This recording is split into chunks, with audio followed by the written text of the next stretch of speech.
Well. So you showed up at my video. Yes, fact number one, I do not have the correct lighting to make you feel comfortable. Sorry, it's never gonna happen. Fact two, this is a TCG video. Yes, for the less knowledgeable, that means trading card games. And my thoughts or initial future um, gambit on them. Now, let's talk card games. Vanguard. Oh, how you are underestimated, Vanguard. Everything was smooth sailing until Link Joker and Aquaforce came into the picture. Aquaforce was obviously the deck that was made under the logic of being unbeatable. And Link Joker was also made in the logic of basically being unfair to the opposing player. Sure, there were ways of getting out of their mechanic, but that wasn't what mattered. What mattered is that every clan did not have the means to get out of the mechanic. And if every clan doesn't have the means, then there's no point in the mechanic being created until everyone has the means. You want to talk about how many people have the means? Please post as many pictures as possible and prove me wrong. I would love to be proven wrong. I would love to have newfound knowledge because knowledge is power. So, Vanguard. You have an amazing future with the power of Stride at your disposal. I look forward to the future generations. People are starting to get out of Vanguard because they're saying it's too complex. My opponent is rushing me too much. My opponent is stalling me. This mechanic is too broken. And I'm like, listen, okay? A card game needs to feel dynamic. It needs to make you feel as though you triumphed. A feeling of triumphance isn't something that you get from complete balanced play. You cannot have complete balanced play and feel triumphant. That's not you feeling triumphant. It's just you winning and not getting any feeling of glory from doing so. So there was no fun in the match, and there being no fun means no reason to play the card game. There you go.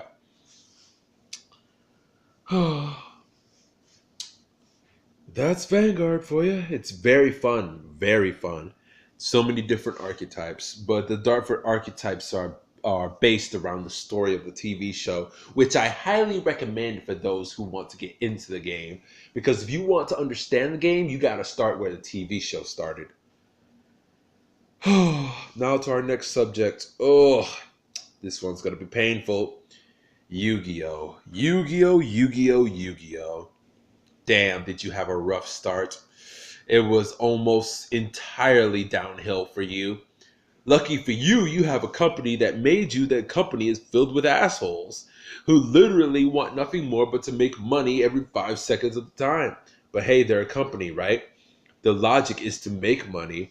But when you're making money in the logic of basically what the company Konami wanted was for the consumer to pay their rent and to listen and follow directions. That's what they want from the player. Oh, it's so sad. So many different archetypes, so many different cards. You literally cannot start a deck of any archetype and not find at least one card that helps you in a scenario that you were in a previous duel. It's very wide ranged, almost like Magic the Gathering, but nowhere near as close. Oh,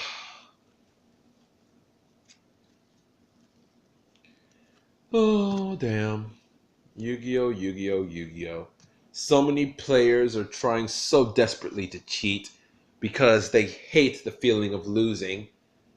But I guess you could get that in basically any tournament-based card game, right? Like League of Legends. Eh, all the cussing, all the inferiority and the feeling of supremacy. It's not even the player's fault, actually. The game had to start somewhere, and it had to build up some kind of following. Sadly, it built up the type of following that made players feel like they were either stupid or overpowered to the point that they shouldn't care what anyone has to say. They are God in their eyes. So much blasphemy. But I'm going to tell you this. How I got into Yu-Gi-Oh! Was based on two different subjects. One, I watched the TV series. And two, a friend of mine told me that there was an archetype based around Arthurian legend. And I was for damn sure about to get into that. But then, turns out along the way, he didn't even want to play the card game because when he wins in a bullshit way, he's like, no, that was unfair. I don't want to play because logically, I should never have won that game.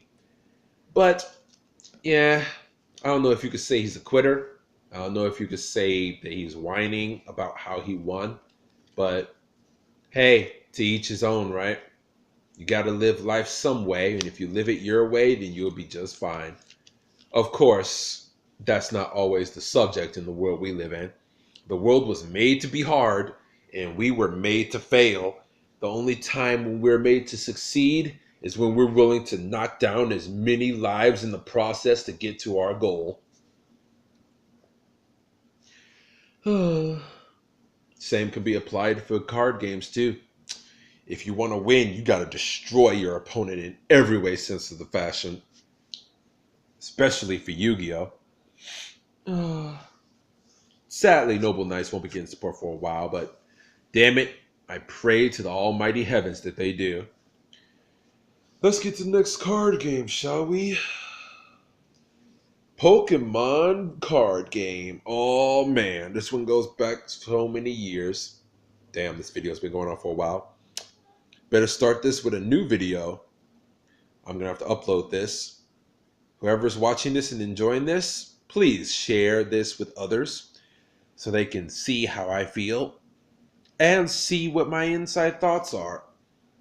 All right, have a good one. Bless your day and your life. Bye.